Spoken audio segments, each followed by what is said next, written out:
बच्चों, पिछले वीडियोस में अपन ने न्याय के बारे में जाना था, न्याय की परिभाषाओं के बारे में समझा था और न्याय के विभिन्न सिद्धांतों को जाना था।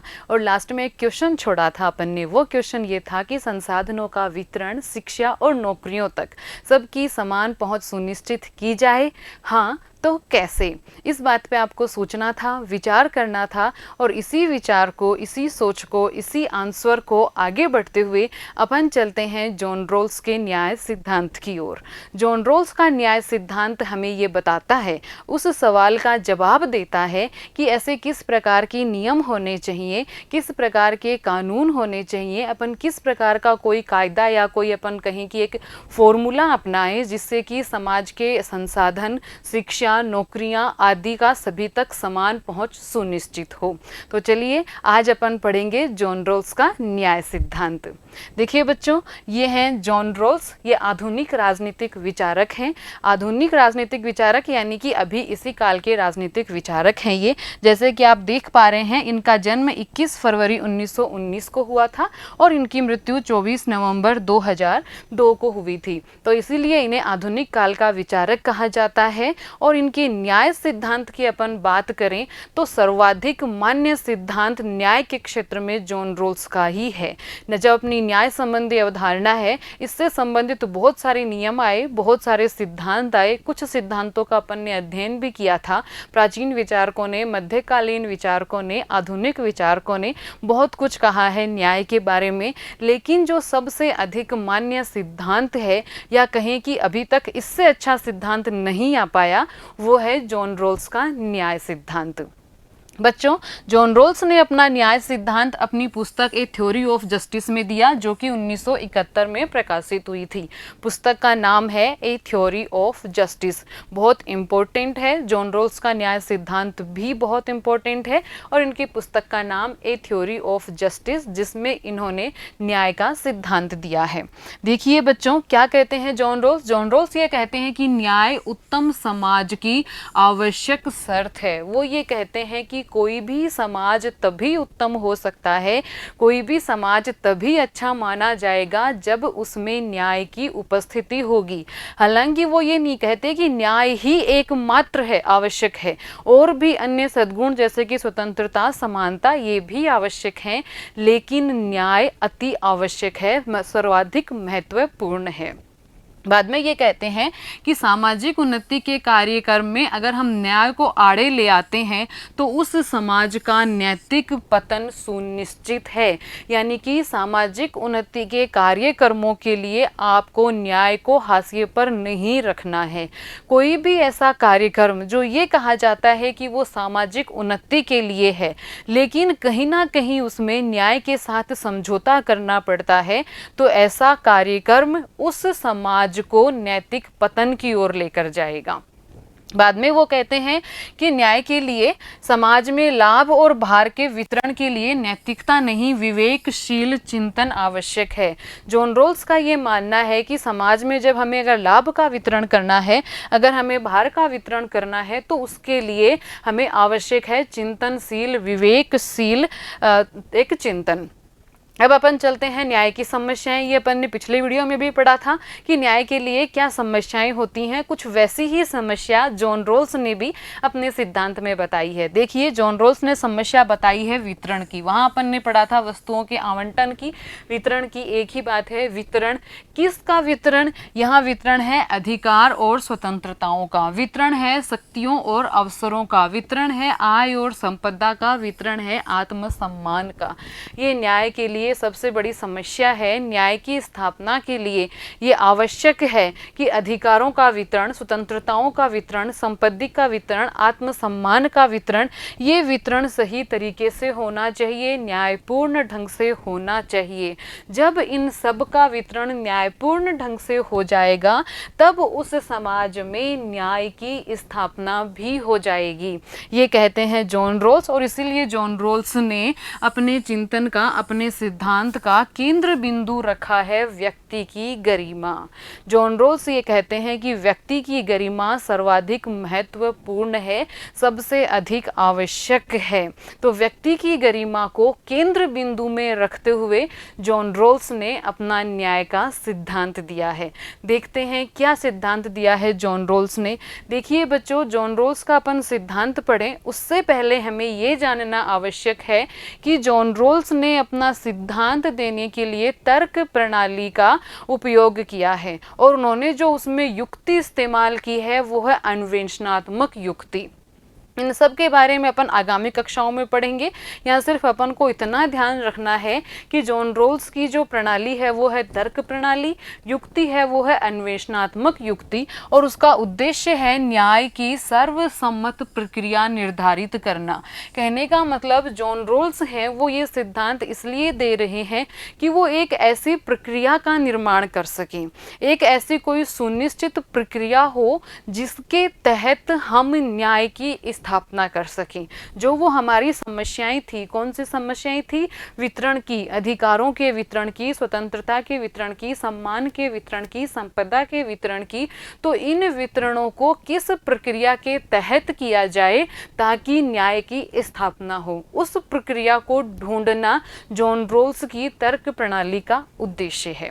अब देखिए उन्होंने अपनी इस युक्ति में किस प्रकार से आगे हमें बताया है। उन्होंने दो स्थितियों की कल्पना की है, एक है मूल स्थिति और एक है अज्ञानता का पर्दा। इस समस्या के समाधान के लिए, समस्या थी वितरण की, तो इस वितरण की जो समस्या थी उसका न्यायपूर्ण समाधान कैसे निकाला जाए, इसके लिए उन्होंने दो स्थितियों की कल्पना की है। दोनों ही काल्पनिक स्थिति हैं, एक है मूल स्थिति और दूसरी है अज्ञानता का पर्दा। बात करते हैं मूल स्थिति की, तो मूल स्थिति में जॉन रोल्स ने बताया है कि ये किसी भी व्यक्ति की ऐसी स्थिति है जिसमें व्यक्ति अपनी सामाजिक, आर्थिक, राजनीतिक हर प्रकार की स्थिति से बेखबर है। उस व्यक्ति को, जो व्यक्ति मूल स्थिति में है, उसको ये नहीं पता कि उसकी समाज में क्या स्थिति है, उसको ये नहीं पता कि उसके पास कितनी आय है, कितनी संपदा है, उसको ये नहीं पता कि वो रोजगार है या बेरोजगार है, उसको ये नहीं पता कि वो गरीब है या अमीर है। कहने का मतलब है कि वो अपनी सामाजिक, आर्थिक पृष्ठभूमि से पूर्णतया बेखबर है। उसको ये भी नहीं पता कि वो समाज में किस जाति से संबंधित है, किस धर्म से संबंधित है, और वो समाज में कौन से स्थान पर निवास करने वाला है। ये स्थिति है उस व्यक्ति की मूल स्थिति। यानी क्या क्या नहीं पता उसको? अपनी सामाजिक स्थिति का नहीं पता, अपनी आर्थिक स्थिति का नहीं पता, अपनी जाति धर्म का नहीं पता, समाज में फैले हुए किसी भी प्रकार के भेदभावों का उसे कुछ नहीं पता। तो ये है मूल स्थिति जिसकी कल्पना करते हैं जॉन रोल्स। इस मूल स्थिति से क्या होगा, आगे चलते हैं। अभी आपको पता चलेगा कि ऐसी मूल स्थिति वाले व्यक्ति क्या करने वाले हैं।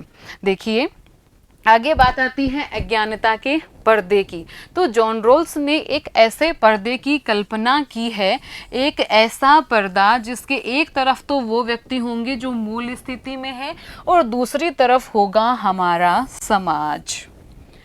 ये है जॉन रोल्स का अज्ञानता का पर्दे का सिद्धांत। आगे देखते हैं इसमें क्या बताते हैं जॉन रोल्स और कैसे समझाते हैं हमें न्याय का सिद्धांत, और कैसे बताते हैं संसाधनों के उचित न्यायपूर्ण वितरण का तरीका।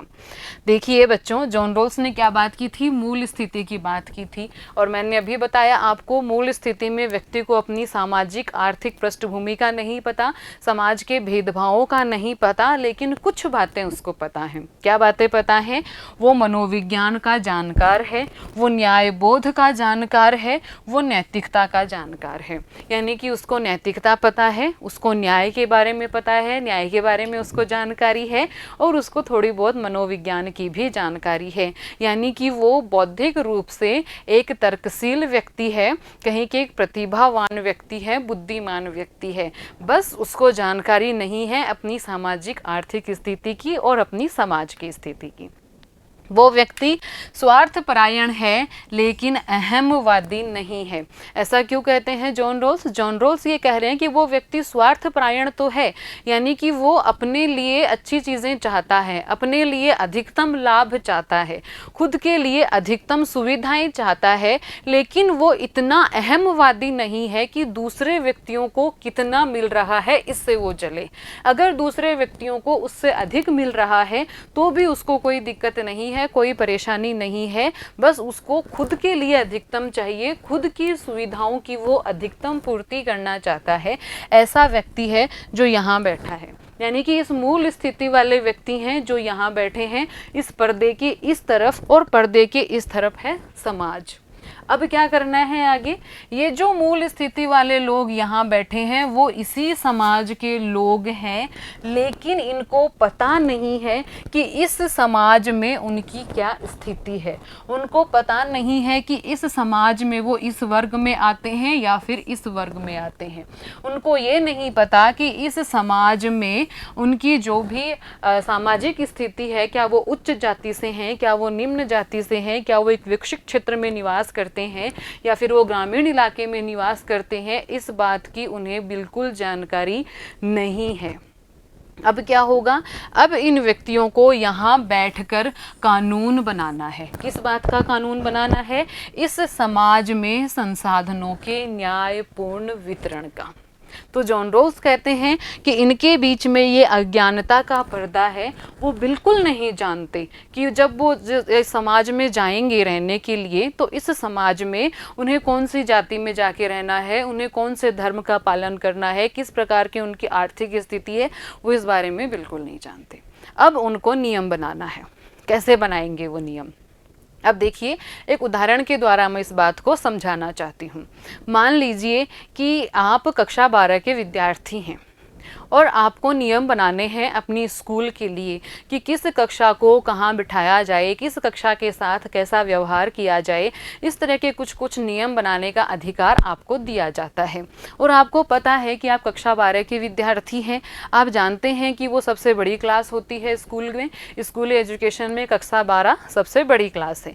तो अब आप कैसे नियम बनाएंगे? सीधी सी बात है, हम सभी मनुष्य थोड़े बहुत स्वार्थी होते ही हैं।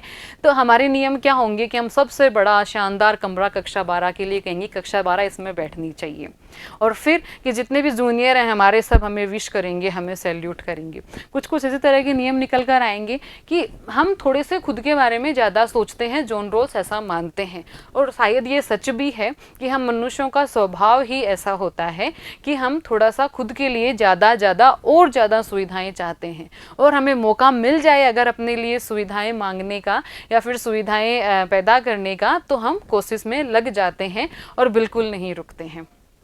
तो हम क्या करेंगे कि जो नियम अपने अनुकूल होंगे, यानी कि जो नियम कक्षा 12 के अनुकूल होंगे, वैसे वैसे नियम आप बनाएंगे। अब दूसरी स्थिति की कल्पना करते हैं कि आपको एक स्कूल की नियम बनाने हैं, लेकिन आपको ये नहीं पता कि स्कूल में जाने के बाद आप कौन सी कक्षा में होंगे।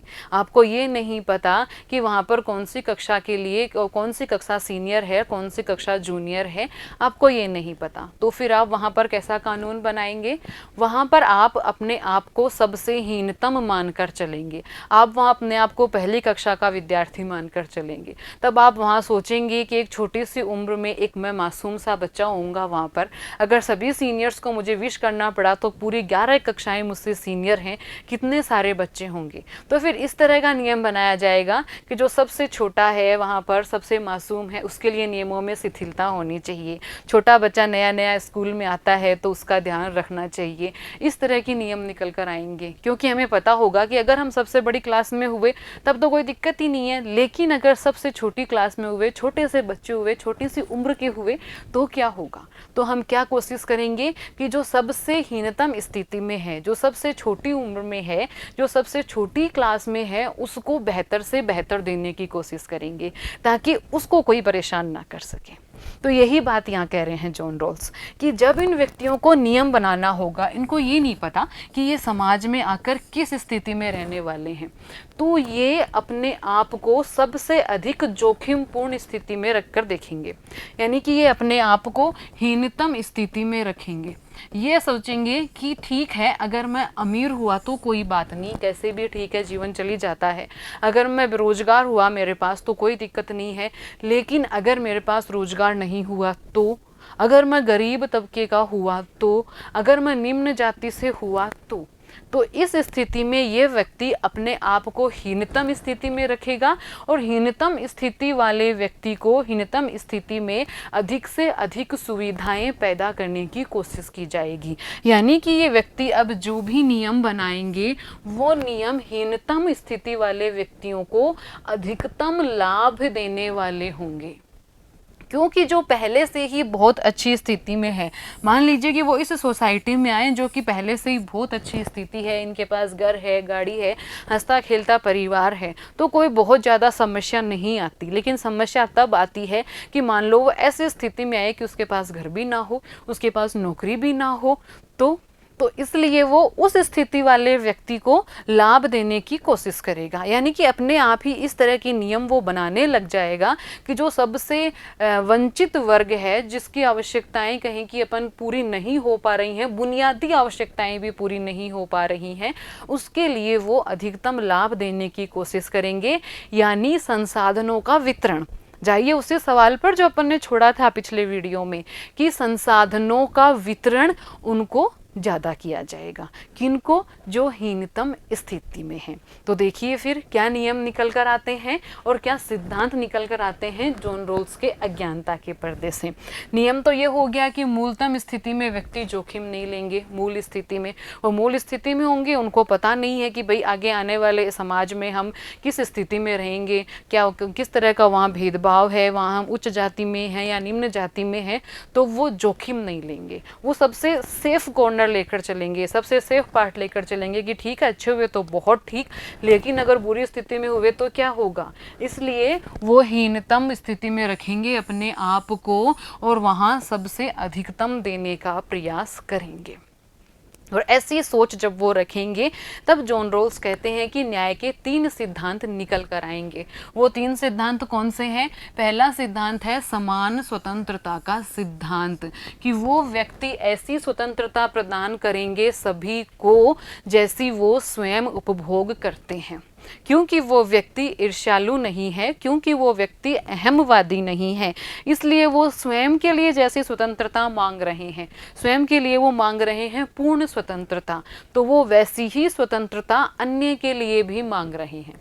यानी कि मुझे ऐसी स्वतंत्रता प्राप्त हो जैसी अन्यों को भी प्राप्त हो रही हो, और मेरी स्वतंत्रता किसी अन्य की स्वतंत्रता में आड़े ना आए, और किसी अन्य की स्वतंत्रता मेरी स्वतंत्रता में आड़े ना आए।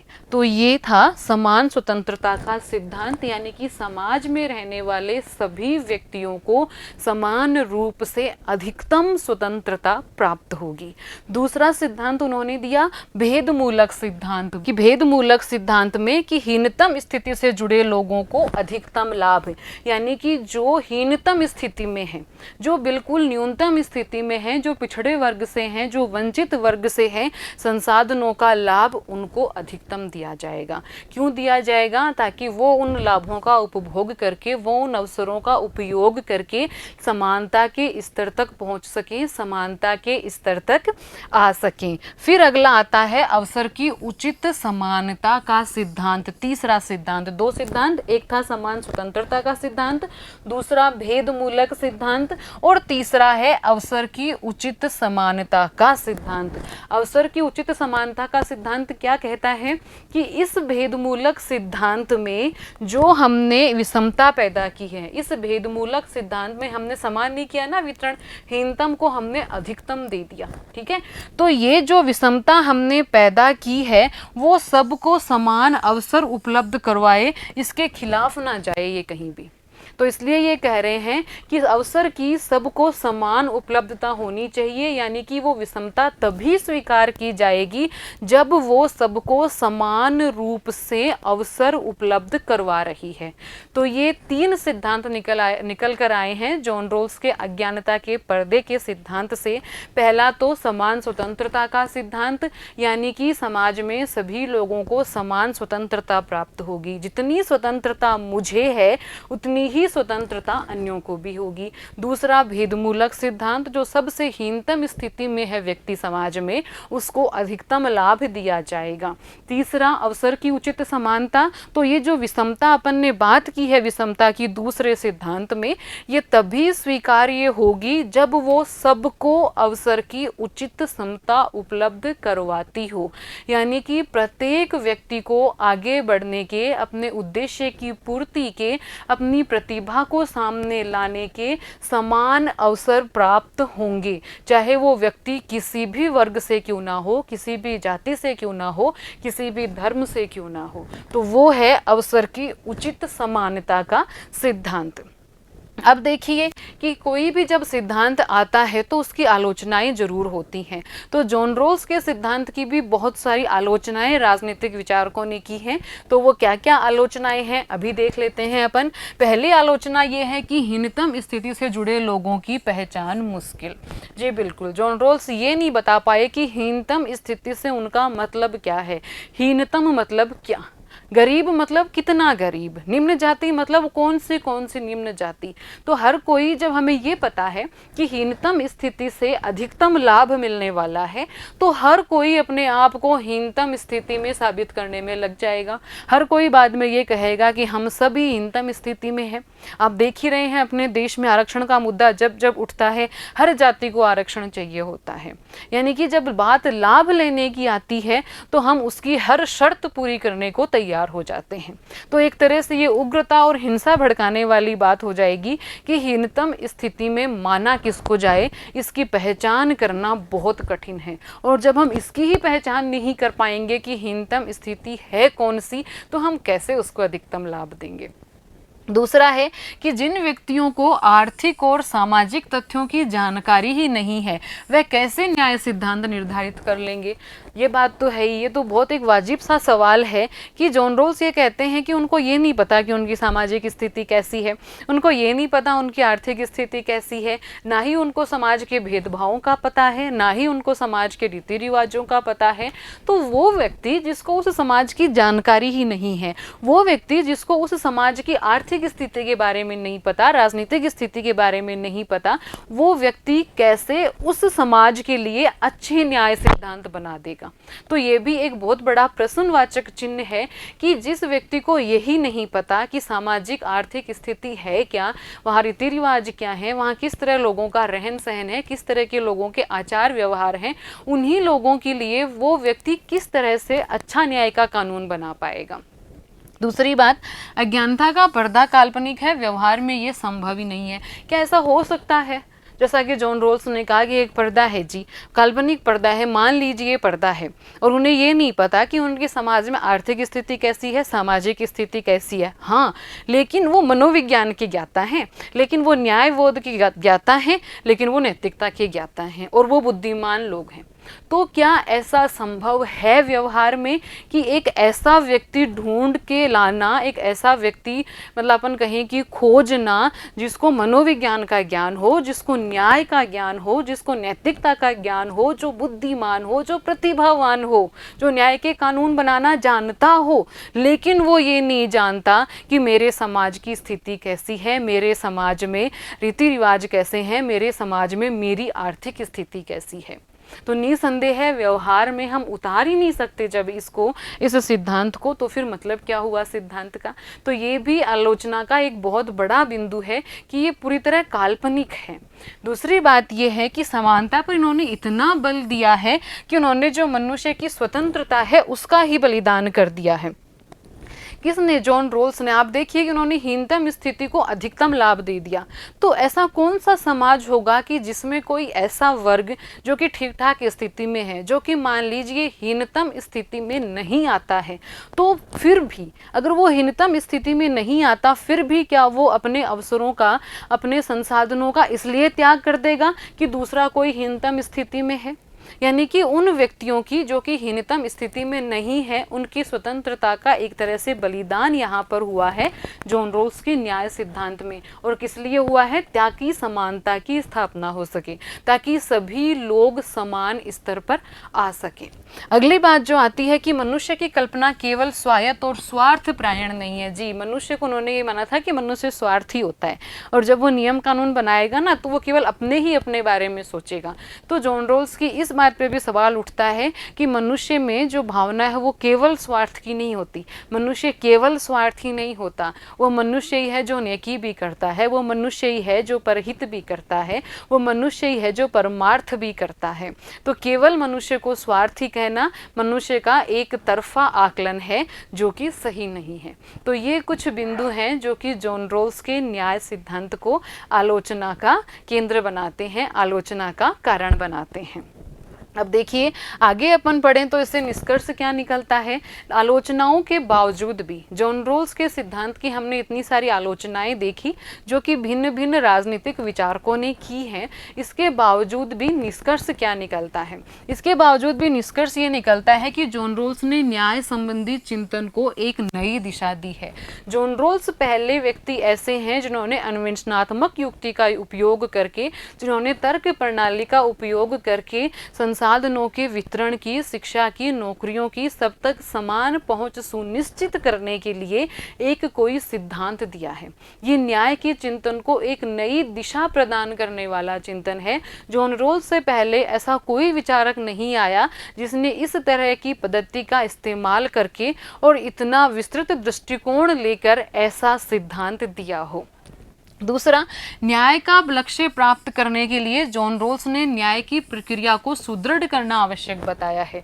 जी, हमेशा जब भी अन्य चिंतकों ने, अन्य विचारकों ने बात की तो उन्होंने यही बात की कि समाज में न्याय होना चाहिए, समाज है वो न्यायपूर्ण समाज होना चाहिए, और इस प्रकार का न्याय होना चाहिए। मतलब किसी के साथ भेदभाव नहीं होना चाहिए, किसी का शोषण नहीं होना चाहिए, सबको अवसरों की समानता होनी चाहिए। लेकिन उसकी प्रक्रिया क्या होगी, इस प्रक्रिया को ढूंढना आवश्यक है।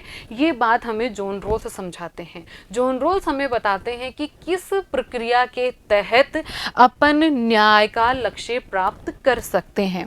न्याय की प्रक्रिया निर्धारित करते समय जॉन रोल्स ने सामाजिक न्याय के लक्ष्य को सर्वोपरि रखा है कि समाज में जब न्याय की स्थापना हो जाएगी तब हम बहुत हद तक न्याय के लक्ष्य को प्राप्त कर लेंगे। और सबसे बड़ी बात जो जॉन रोल्स के न्याय सिद्धांत को सर्वाधिक मान्य बनाती है, सबसे महत्वपूर्ण बनाती है, वो ये है कि इस सिद्धांत की आलोचना तो बहुतों ने की, इस सिद्धांत की बहुत लोगों ने आलोचना की, लेकिन इसका विकल्प अभी तक कोई प्रस्तुत नहीं कर पाया।